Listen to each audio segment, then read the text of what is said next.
Welcome back, everybody, to the Friendly Circle Berlin. Tonight, we're really pleased to welcome back with us Donna Martin. And Donna is a Soma yoga teacher and therapist, a Hakomi trainer and consultant, and author of the beautiful and deeply accessible book, When the Body Says Yes, a Somatic Sense of Knowing. Many of us come to recovery having learned the hard way that thinking alone doesn't always guide us well. So Donna's work invites us into a different kind of knowing, one that lives in the body. Through gentle attention, curiosity, and lived experience, she helps us listen to how the body communicates truth, signals safety, and offers guidance we can learn to trust. It's not about forcing answers or fixing ourselves, but about remembering something we already have, an innate capacity for presence, aliveness, and inner direction. So, Donna, first of all, I want to really thank you for your fully embodied yes when we had our conversation, and I asked you if you'd like to come back. So, thank you. Welcome back, Donna. Sorry, you're not able to unmute. There we go. You should be able to unmute now. There we go. Yeah, Can you hear me now? I can hear you indeed. And it's great to see you. And thank you. And I'll spotlight you for everybody. Just a moment. Okay. So I'm going to start with a question that I thought might be good for us in recovery. Because when I came to recovery, I had a drinking problem, but soon found out I had a thinking problem. You often hear that in the rooms. And especially when trying to solve my life problems with my thinking. And one of the other things we say, of course, is my best thinking got me here. So, with that in mind, reading your book, I found it so refreshing because it's accessible, first of all, and I found it a really wonderful read and full of really practical insights that don't rely on thinking harder. And what would you say about the limits of the thinking mind and how feeling into the body can be a more reliable guide for us? Your introduction to me, I think you wrote it out, but it was so accurate in terms of what I'm hoping to teach and to talk about. So I really appreciate, first of all, I want to tell you, Patrick, I appreciate how you seem to get what I'm about. And I'll just show the book you're referring to. It's a little book I did a few months ago because I was actually doing an online event, a Hakomi teaching event, and one of the gentlemen that was a participant used that phrase, when your body says yes. And I instantly thought and said out loud, that's the title of my next book. Because I have come for decades, many, many decades now, to more and more confidence in our innate wisdom and how we can access very easily our innate wisdom through our body. Lisa, you mentioned, is a yoga teacher, and I'm sure there are other people here maybe teaching, but certainly practicing yoga. And I've been practicing yoga since I was a teenager, so that's many decades.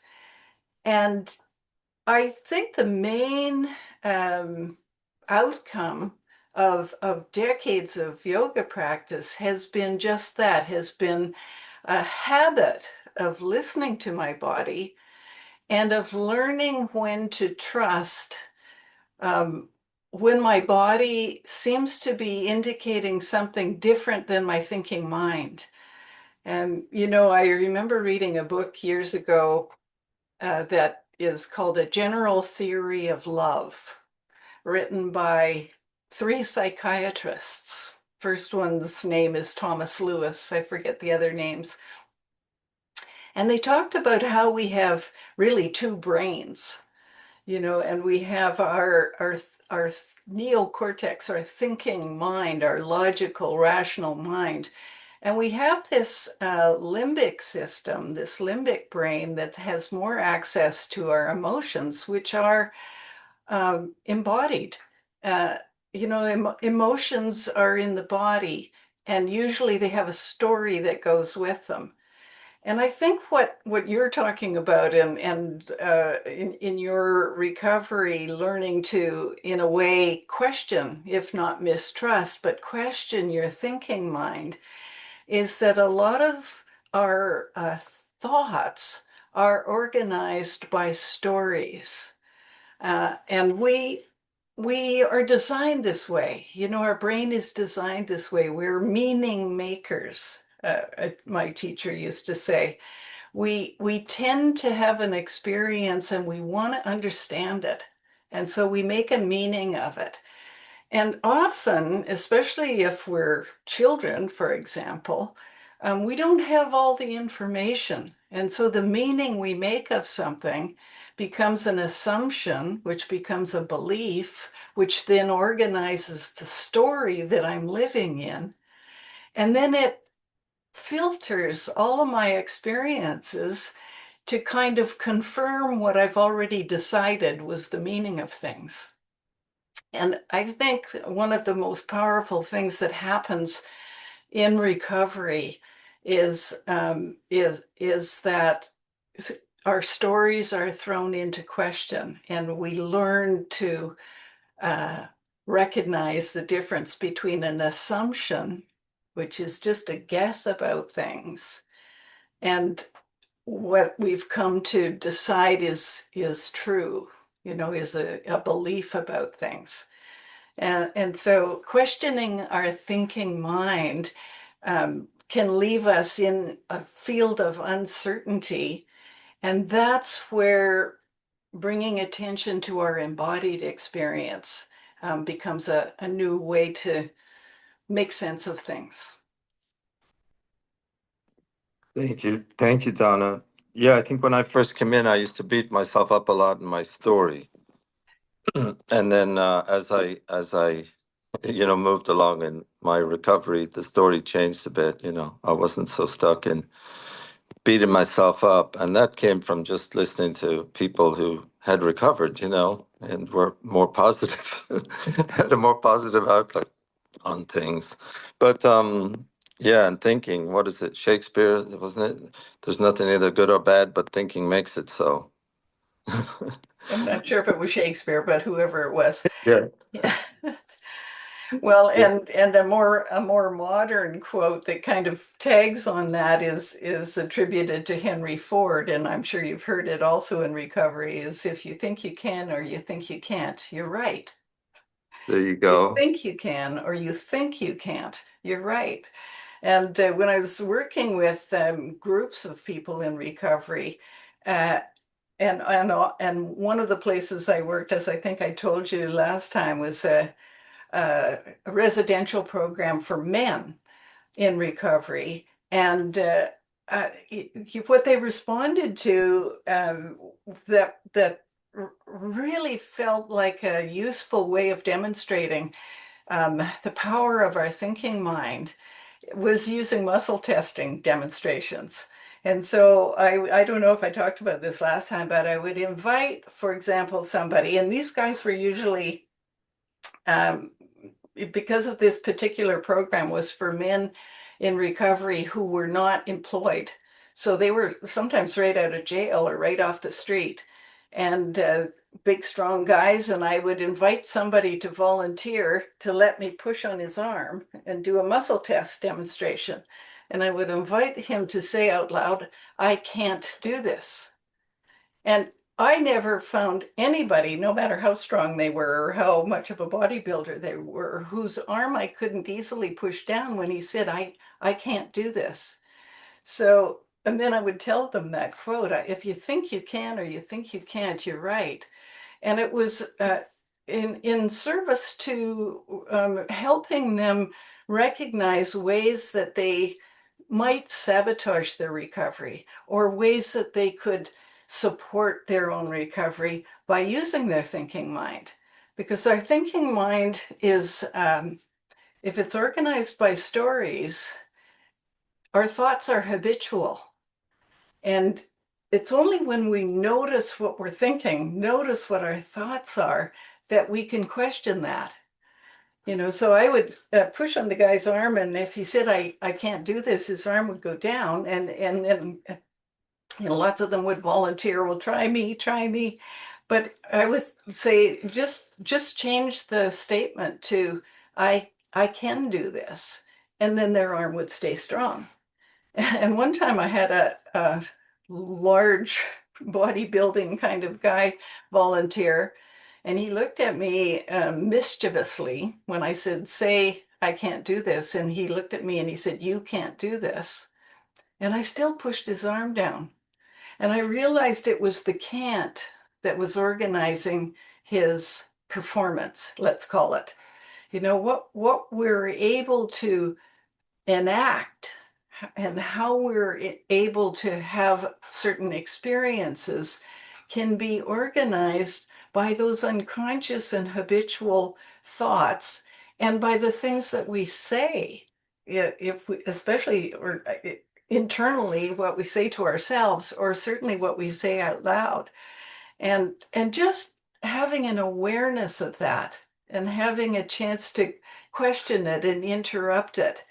And the other thing that I would tag or follow that kind of muscle testing demonstration about the power of our thoughts and of what we say is bringing attention back to a body experience of being kind of centered, which I think all of us can access. We don't have to have decades of yoga practice to be able to know when we feel like we're centered in some way.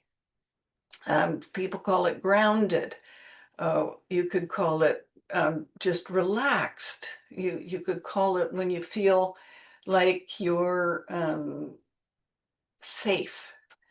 And I might even just invite people right now to notice how you're sitting and bring attention, because we've been talking a lot and you've been thinking a lot, bring attention to just the way you're sitting, your sitting position, where there's support under you, how the breath moves in and out of you.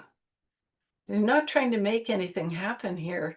It's a simple intention to be aware of how your body feels right in this moment. And because I've just sort of snuck that in on you, um, it might have slipped under the radar for any of you that may have a habit of avoiding being in your body, avoiding noticing your body. And that happens a lot when people have had really painful experiences. So if you know that's a habit of yours, a coping habit of, being a little bit dissociated or disconnected from your body, I'm getting some responses already. When you just bring attention to the way you're sitting and the support under the body, probably under your seat if you're seated, and to the feeling of your breath moving in and out of your body, and you're not trying to make anything happen. Um, Even a moment or so of that shifts your attention away from your thinking and can ground you in some way that makes coming back to your thinking mind possibly a little more clear, a little less on automatic, a less in the habitual mode, less stuck in a story. Slipped in a little practice there for you. Beautiful. Thank you, Donna. I love the story in the book about how you met Henry Dorst, the expert in muscle testing. Yeah. It was in a cafe. Would you tell us about that? And you overheard a conversation or something. It was years ago. I learned muscle testing from this very interesting fellow in Vancouver, BC. He's passed away a few years ago, but he was sitting in a cafe with a gentleman that turned out to be a medical doctor that was a friend of his. And it was at a time when I was visiting in Vancouver. I wasn't living there, but I was looking for something new to learn, looking for my next step. And I overheard them talking about using muscle testing as a way of paying attention to health issues. And it turned out that the medical doctor that was Henry's friend was a specialist in allergies. And he had found that Henry was able to detect allergies very easily with muscle testing, which is very less invasive than a lot of the other methods that were used in medicine. And he was also able to discover uh, a way of treating isn't quite the right word, but responding to allergic reactions and sensitivities. And muscle testing was the tool. So it was not only diagnostic, but it was also problem solving. And it was really a way of accessing the wisdom of the body because you're asking the person a question that they don't actually consciously know the answer to, and yet their arm can stay strong or go weak as a yes, no. So I was so fascinated with that conversation that I signed up for the training, which was several months long, and did a practice at home in that for many years and still use it and found that it was, as I said, one of the most useful ways of demonstrating to people that there's wisdom, that they have innate wisdom, and that there's a way of accessing that innate wisdom by listening to the body. And muscle testing is just one demonstration of that. Henry Dorst also used a pendulum. I know some of you have used a pendulum, played with a pendulum. Makes me want to tell you a story about another fellow. Uh, the Henry not only used a pendulum hanging from a string, like a weighted thing that would say yes or no, depending on if it, for him, it turned uh, sideways for no and up and down, like nodding the head for yes. But he would walk along the street, and I saw him one time when I was walking behind him, and his hand worked as a pendulum. He didn't have anything hanging from his hand, his wrist was moving. And he had sort of developed such a connection with that way of his body answering that he didn't actually have an instrument, a pendulum as an instrument. He actually just let his hand be the pendulum. I met a fellow one time, and I think at least one person here knows who I'm talking about, as a man who was located in Philadelphia. And there's a university there called Temple University. I think it's Philadelphia. And he was already in his late 70s when I met him. And he had been an engineer, but he also happened to be a world famous dowser. He found water using dowsing tools. And he was even well known as a map dowser. So he could use a map and find water. And not just for people with farms, for companies like Coca-Cola who wanted to build a plant somewhere and needed to find water. So he was very successful, first as an engineer, then as a dowser. But he, at some point in his life, began to use the dowsing as a way of doing distance healing. And he would ask questions about somebody who contacted him. Sometimes he never met the person in person, actually met them, but he would have information about them, about their, not just their name, and I think he wanted birth date, but he had their address was important for him and their symptoms. And he had a very, very interesting way of um, using his connection with his own body wisdom and a connection with the person to support a healing. And he did that for a friend of mine, which who brought who brought Terry Ross, it was the man's name, then to Ashland, Oregon, and set up a workshop for mostly medical people and therapists who then learned, and he had us all with a string and a little nut on the end of the string, playing with a pendulum to remind us that the things that are most important to us uh, are questions that we can access the answer to through our own body, or we can assist somebody, we can be with somebody. And with that strong limbic connection, which those psychiatrists were talking about in that book, A General Theory of Love, by being with somebody in a really loving connection, we can assist each other to connect with that innate wisdom so we can find our own answers. It's one of the reasons that I love the Hakomi method, which some of you have heard about, and you may have heard me talk about last time. Ron Kurtz in the States developed this method of working with people using little experiments in mindfulness to help people connect with their own wisdom and their own answers. And he developed a practice in the last 15 years of his life, which he called the practice of loving presence, which was a way of inviting people to be in relationship with somebody, especially with somebody that you're in a helping role with, to assist people to find their own answers, not by giving advice, but by helping them pay attention to what happens for them as an embodied experience when you offer something potentially nourishing. And so there's this lovely way of working in Hakomi that also is a psychotherapy method that trusts that we all have our own answers within us. And but it's not it sometimes requires somebody being with us to allow that answer to arise.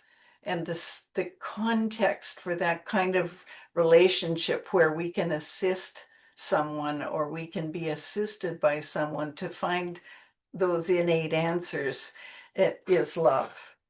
I think, I'm speaking to people who know that because that's the point of a community like this, isn't it? Yes, exactly. That's a beautiful story about the dowser. I remember I grew up in a farm in Ireland, and we didn't have running water in the house. Growing up, we had used to go to the well, but the well was far away from the house, right?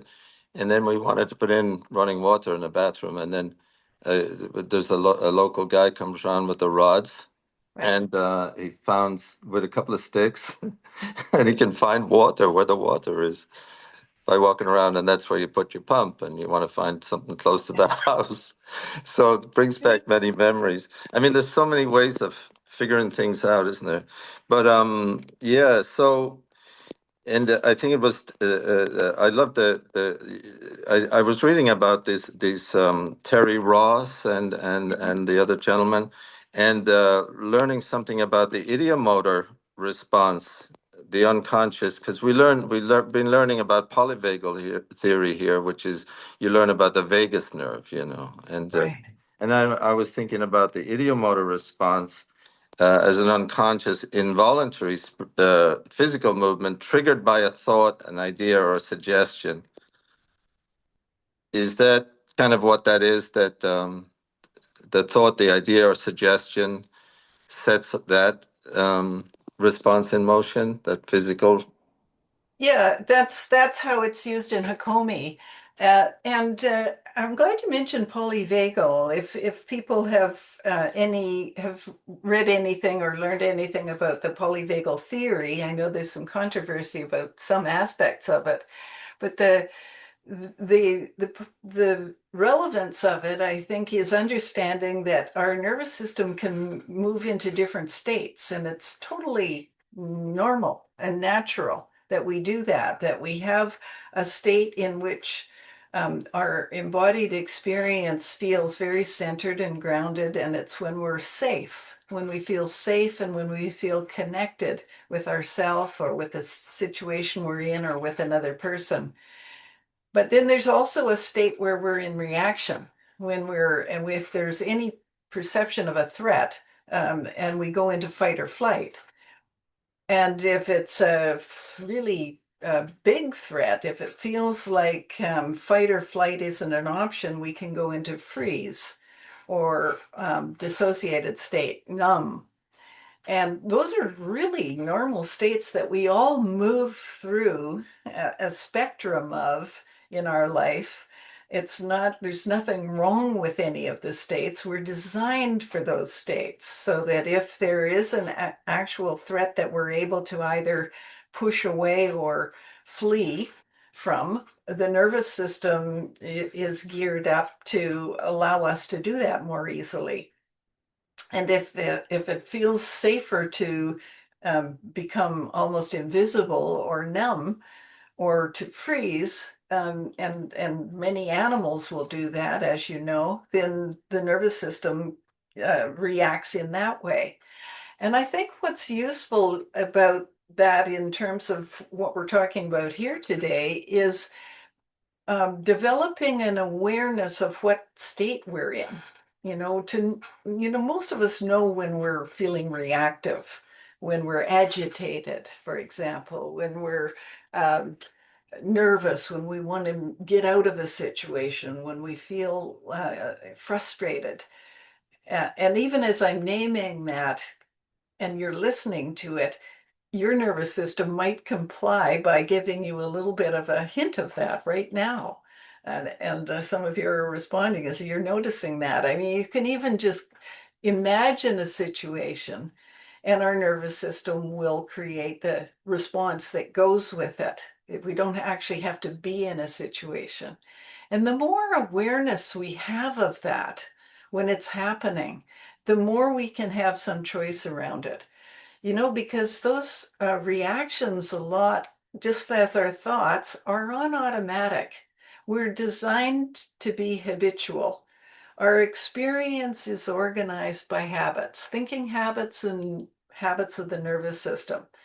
And so there can be a stimulus in the external situation that triggers the nervous system into fight or flight, for example, um, that actually isn't a threat, but that reminds us unconsciously of a threat in our history, or a person, for example, who somehow reminds us of somebody that wasn't safe to be with, and our nervous system will begin to react. And I think when we develop this awareness of what's happening in our body, we can begin to notice what state we're in. And maybe you can do that right now. How much of it's not just, we're either in the vagal state where we're safe and centered, or we're in the uh, sympathetic state where we're fight or flight, or we're in the collapse state, which is numb or frozen. It's not so cut and dried as that. It's a spectrum, So maybe you can notice, for example, if I say on a scale of 1 to 10, some of you hate that, but for some of you, that's an easy way of checking in. On a scale of 1 to 10, how much reaction are you feeling right now? Is there a sense of any agitation or nervousness or activation? Doesn't have to be fear-based, like wanting restlessness, that kind of energy of wanting to do something. Can you feel that right now? And I think just cultivating a habit of checking in with ourselves that way and noticing, am I in that state? Am I in that reactive state? Uh, or how much of that state is present? And then look around in your surroundings, including this being on the screen, including, looking at people and listening to me, but including the rest of your surroundings. And as you look around and sort of bring into your conscious awareness what's around you, does that change the level of activation in any way? Does it increase it or decrease it, or does it seem to stay the same? And one of the usefulnesses of that little practice, just first of all, noticing the state that you're in and how much of a reactive state is there, and then checking with conditions present in your immediate surroundings and noticing if that changes anything. There's one of the clinical practitioners that uses polyvagal theory in her practice, many of you have heard of, is Dana. And I love how she invites people who are in a kind of a reaction, especially that fight or flight state, to really become present with, how safe are you actually here right now? This is a way of using the contrast of our conscious thinking mind with our embodied experience to make them more congruent and coherent. Because sometimes the nervous system is in a reaction that has nothing to do with present conditions. And unless we bring awareness to our present conditions, to the situation that we're actually in right now, our nervous system will stay in that reactive state. But sometimes just recognizing, well, actually, there is no threat here right now. Right now, it's pretty safe. And the nervous system can get that information and and begin to change into a little bit more of what Polyvagal calls the vagal state, which is a little more of the centered, grounded, and ultimately more resourced state that all of us have access to. So that's a practice that I recommend, is just paying attention to level of reaction and then checking it against present conditions. Make sense? Absolutely. Yeah, there's another practice. You say sometimes habits, this is from the book, can keep us stuck in old patterns and limit our choices. Just by repetition, habits become automatic and therefore persistent. And then you mention and the Soma's three-step practice can be applied in lots of different ways to loosen the grip of your habits and open the door to new ways of responding with an authentic yes to life's offerings. And the first one being presence, and it's the three P's. I wonder if you would talk about presence, play, and possibility. Great. Is a way I've simplified something that I learned from Hakomi, from the Hakomi method. And it's relevant here for the practice that we're talking about. In that presence is about just bringing attention to what's present, externally, but also internally. So we just did that. How am I experiencing um, my thoughts, my body, my emotions, my state right now in this moment? And what's really paradoxical about this particular approach is that if, for example, what I feel is reaction, I'm not trying to get rid of anything or fix anything. You commented that way on that in your introduction. I think that it's very respectful to ourselves and to anybody if we happen to be in a helping role with somebody, that we're not trying to change anything as if there's something wrong that needs to change to be better. And it's a paradoxical idea, and I think it's a really challenging idea, especially if we're in recovery, because we think there's something wrong that could be better. But this approach really trusts the power of bringing conscious awareness to what's present. And I like calling that stage of the practice play. So, for example, and I could give you an experience of it if you want to play with me right now.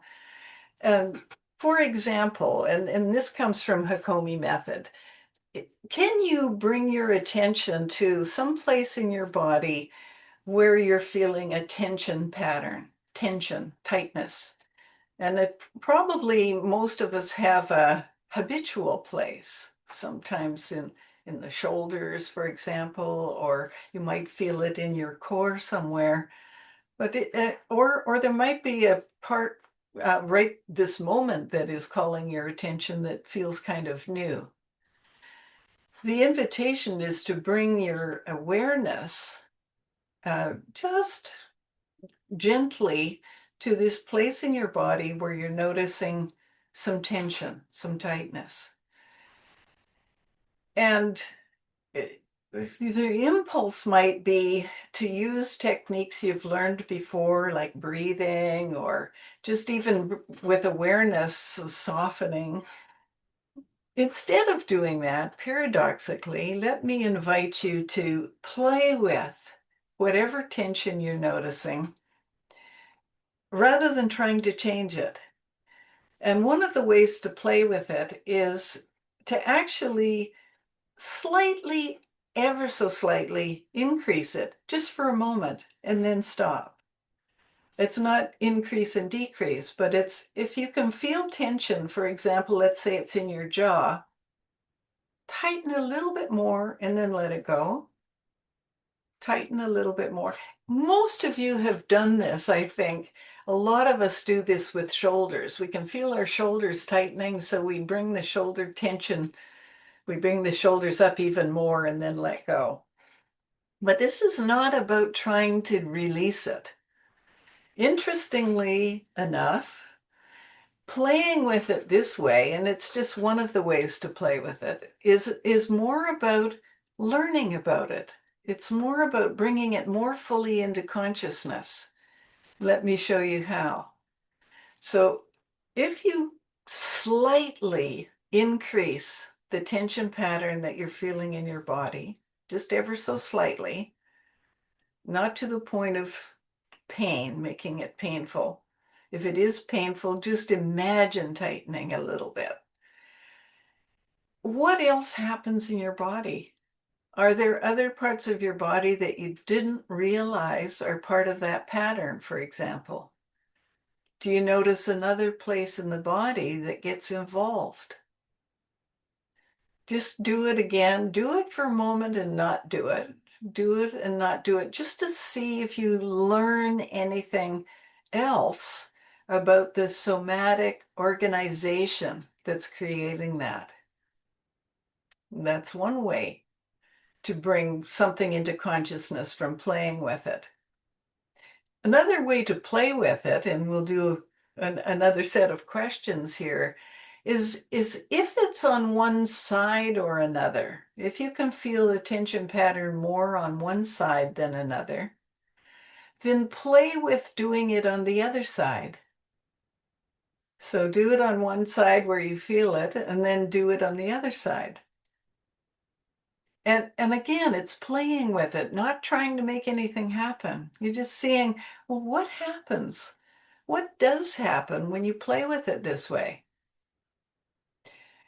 Maybe if you play with it, either by slightly increasing it or by doing it from side to side, maybe there's an emotional connection.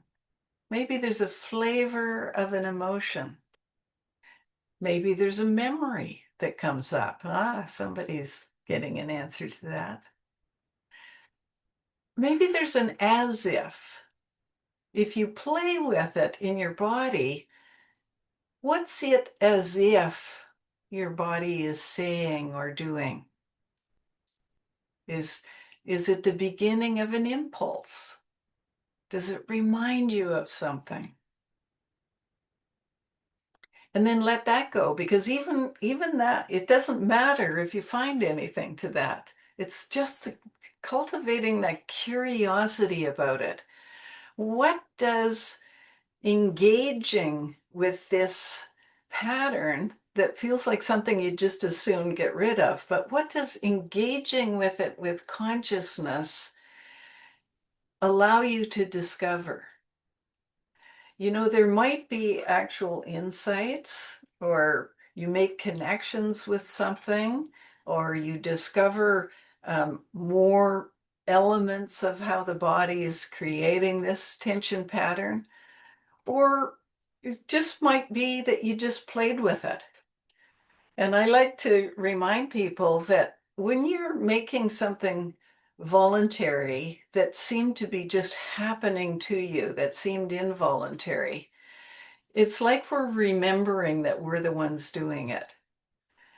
If nothing else, bringing more consciousness to it and not turning away from it, but being curious about it, helps to remind us that we have choice.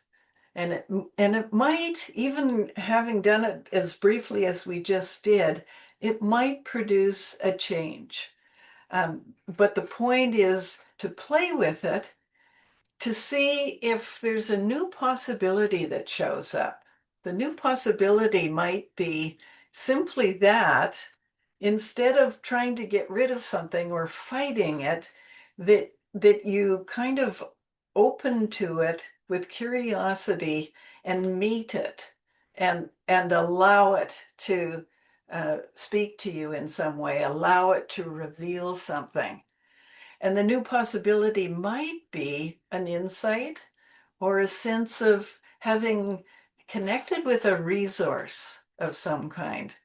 I like reminding people that when we're tuning into our innate wisdom in our body, we'll be remembering resources that we haven't been in touch with or we've forgotten about. And in a resource state, I think it's another way of describing what Polyvagal calls the ventral vagal state, uh, or internal family systems calls the self, big S self. I think in that state, when we know we're in that state, we have more possibility of uh, getting information that we can trust from our body.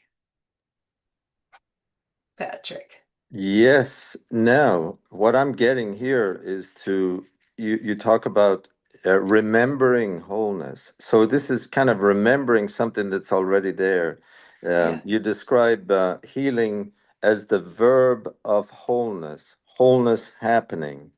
And if you look at the word recovery, the Oxford English Dictionary definition of it is a return to health, mind, a return to healthy mind, and or strength, health, mind, or strength. I'm curious how you see this idea, because this is, you talked about the idea in IFS of the S self, the large S self.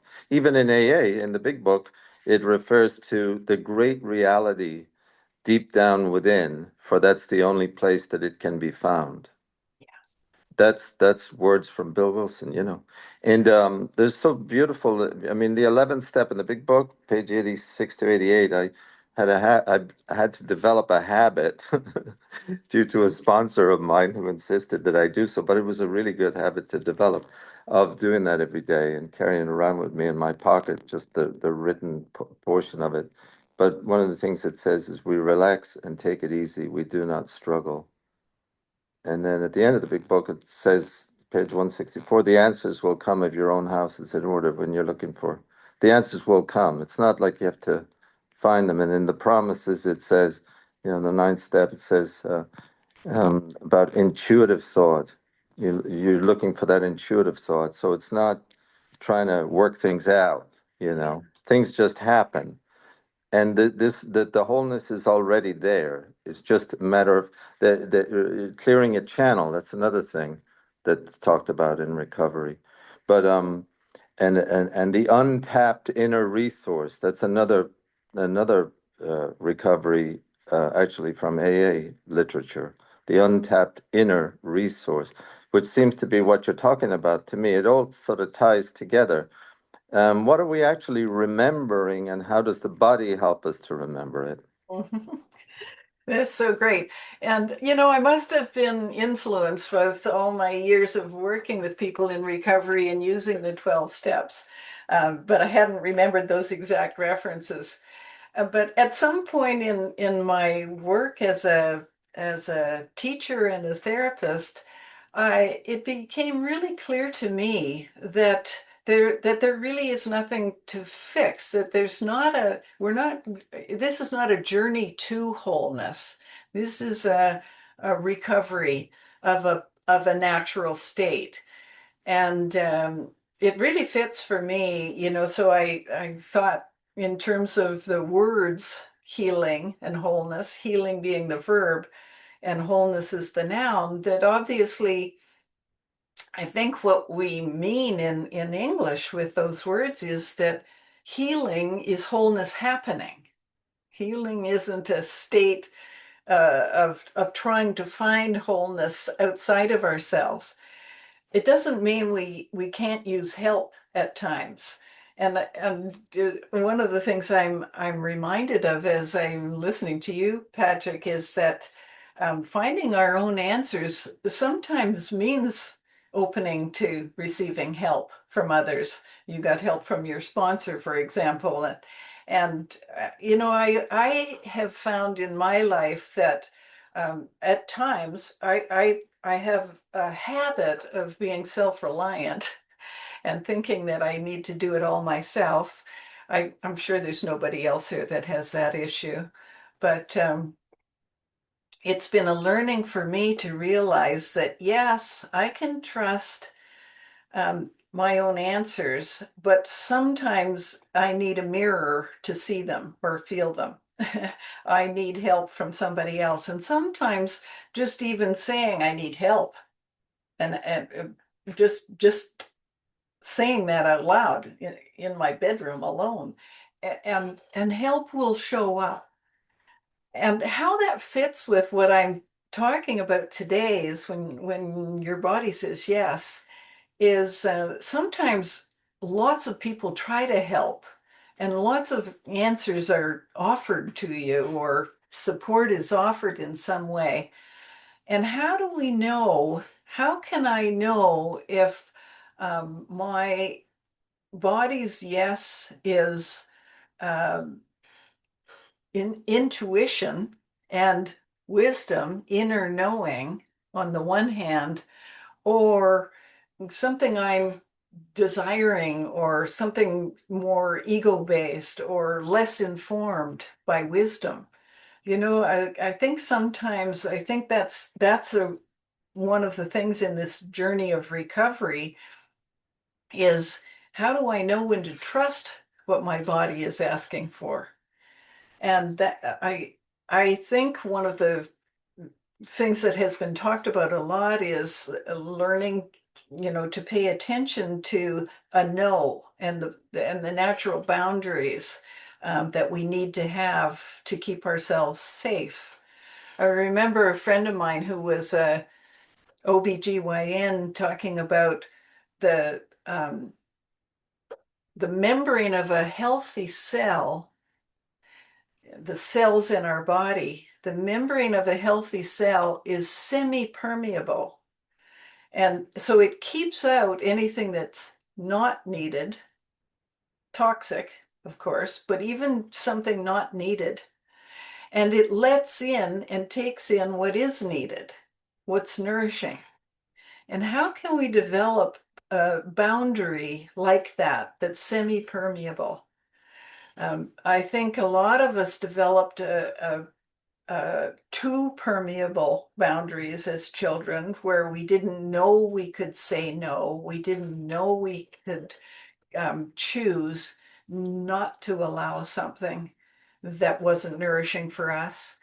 And some of us, maybe in reaction to that, developed too solid a boundary, rejecting everything and keeping ourselves stuck. And you talk about how I mentioned that habits limit us. When we live inside a, a reality that's organized by our habits and old beliefs, it's too limited. It's keeping us from experiencing possibilities of nourishment in life that weren't part of our history.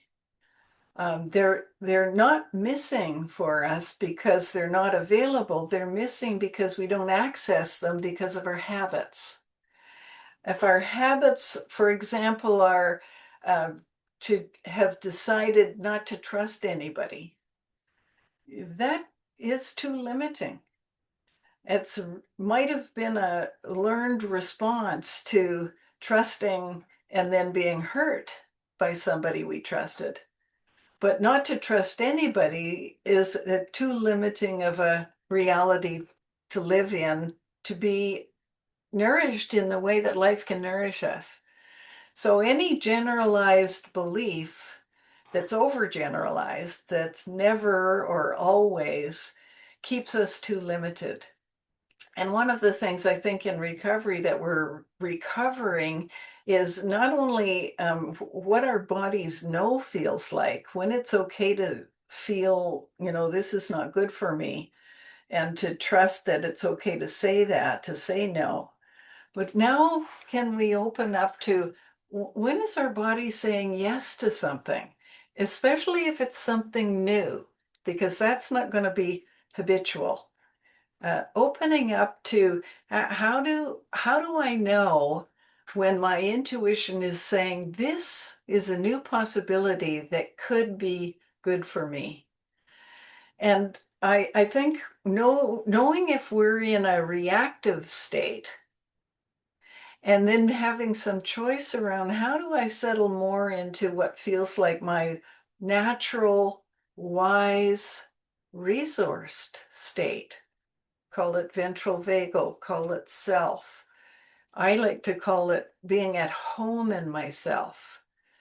And what if I invite you now, those of you that are uh, making sense of this, that are resonating with this, remembering because it's innate and natural, how it feels in your body when you're in a place that feels like you don't need to run away. You don't need to fight anything. You don't need to act unless it's called for. That you're kind of just at home in yourself. That you're maybe with somebody, imagining yourself with somebody that you can just be yourself with. You don't have to act in any particular way for them. There's an embodied state, and I'm wondering if you're noticing it now or remembering it or feeling even a hint of it. There's an embodied state where you feel really at home in yourself. And it's natural, it's innate. And you might call it grounded. You might call it maybe your breath is moving more easily. You might feel more relaxed. Some of you will feel more upright. Some of you will feel more powerful. It's a strange combination of feeling at ease and strong at the same time. And this at home is what I call remembering wholeness. And it's from this at home state, this resourced place, that I think we can really trust our intuition and our bodies opening to something that's a new possibility, because if it's uncertain, if it's new, we don't know. We don't know. And so if we're on automatic, we're not going to say yes to it. And yet it might be something that's really potentially nourishing. So that's the challenge of really learning to pay attention to the body, really listening to what state am I in, accessing that place where I feel most resourced and most sort of in my natural state, because it's a remembering. And then now what? Now what? What wants to happen now? Not what do I want, but what's possible? What new possibility is life offering me that I could say yes to?